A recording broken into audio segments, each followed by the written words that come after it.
optimistic culture.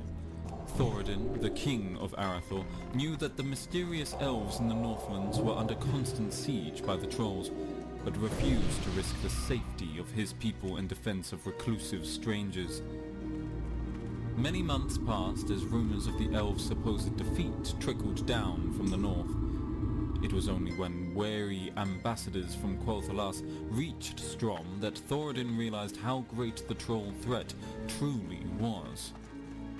The elves informed Thoradin that the troll armies were vast, and that once the trolls had destroyed Quel'Thalas, they would move on to attack the Southlands.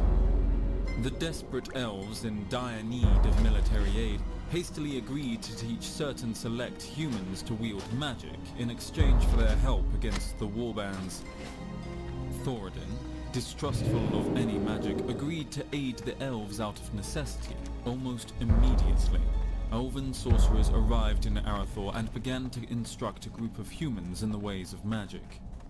The elves found that although humans were innately clumsy in their handling of magic, they possessed a startling natural affinity for it. 100 men were taught the very basics of elves' magical secrets, no more than was absolutely necessary to combat the trolls. Convinced that their human students were ready to aid in the struggle, the elves left Strom and traveled north alongside the mighty armies of King Thoradin. The united elf and human armies clashed against the overwhelming troll warbands at the foot of the Alterac Mountains. The battle lasted for many days, but the unflagging armies of Arthor never tired or gave an inch of ground before the troll onslaught. The elven lords deemed that the time had come to release the powers of their magic upon the enemy. The 100 human magi and a multitude of elven sorcerers called down the fury of the heavens and set the troll armies ablaze. The elemental fires prevented the trolls from regenerating their wounds and burned their tortured forms from the inside out. As the troll armies broke and attempted to flee, Thoradin's armies ran them down and slaughtered every last one of their soldiers. The trolls would never fully recover from their defeat, and history would never see the trolls rise as one nation again. Assured that Quel'Thalas was saved from destruction, the elves made a pledge of loyalty and friendship to the nation of Arthor and to the bloodline of its king Thoradin. Humans and elves would nurture peaceful relations for ages to come.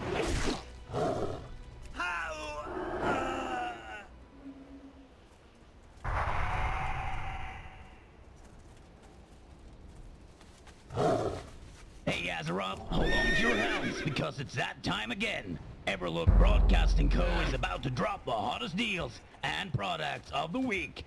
If you got something to sell, why aren't you on the list? And now, roll the adverts. Aye, King of the Mountains! Ever feel like your heart beats to a familiar tune of digging deep, raising picks, and echoing songs of old? It does, doesn't it? That's why we've got Stonebeard's Karaoke Cavern, an underground tavern where you can belt out the ballads of our people. Let the mountain reverberate with the melodies of iron and stone. And if you got that one iconic dwarven refrain on your mind, you know the one. Step right up. After all, isn't life about digging the right hole for your song? Grab a stout and make your ancestors proud. Greetings, future coffin connoisseurs. Coffin and Casket Crafts is your go-to destination for the afterlife's finest wooden resting places. Our caskets come in various designs, including the Rest in Pieces model. Each one is lovingly crafted, and we even offer customized screaming inscriptions. Because when you go, your final resting place should say it all. Feeling the hunger of a warrior? Head to Grunt's Gut-Busting Grill. Our chefs prepare meat so tender, it'll make you question if you're chewing it all. Eat like a champion, and stoke the fires of your inner beast.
War of the Spider.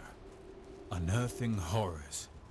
While Thrall was liberating his brethren in Lordaeron, Ner'zhul continued to build up his power base in Northrend. A great citadel was erected above the Ice-Crown Glacier and manned by the growing legions of the dead. Yet, as the Lich King extended his influence over the land, one shadowy empire stood against his power. The ancient subterranean kingdom of Ajol Naru, which had been founded by a race of sinister humanoid spiders, sent their elite warrior guard to attack Icecrown and end the Lich King's mad bid for dominance. Much to his frustration, Ner'zhul found that the evil Nerubians were immune not only to the plague, but to his telepathic domination as well. The Nerubian Spider Lords commanded vast forces and had an underground network that stretched nearly half the breadth of Northrend. Their hit-and-run tactics on the Lich King's strongholds stymied his efforts to root them out time after time. Ultimately, Ner'zhul's war against the Nerubians was won by attrition. With the aid of the sinister Dreadlords and innumerable undead warriors, the Lich King invaded Ajol Nerub and brought its subterranean temples crashing down upon the Spider Lords' heads. Though the Nerubians were immune to his plague, Ner'zhul's growing necromantic powers allowed him to raise the Spider Warriors' corpses and bend them to his will. As a testament to their tenacity and fearlessness, Ner'zhul adopted the Nerubians' distinctive architectural style for his own fortresses and structures. Left to rule his kingdom unopposed, the Lich King began preparing for his true mission in the world, reaching out into the human lands with his vast consciousness. The Lich King called out to any dark soul that would listen.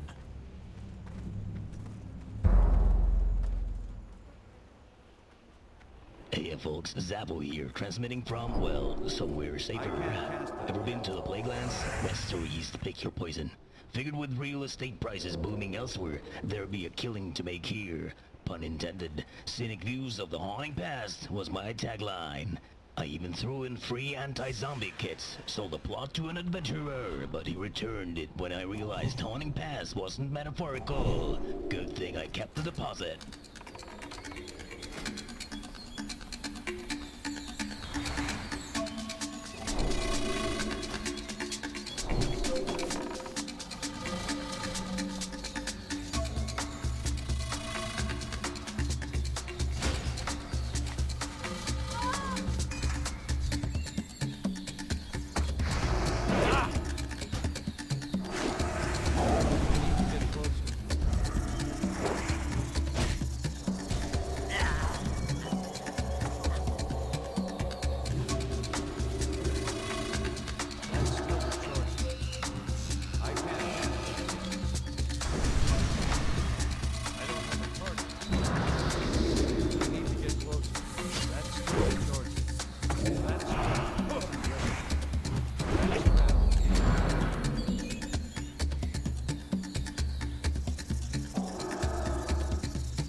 too far away. That spell isn't ready yet.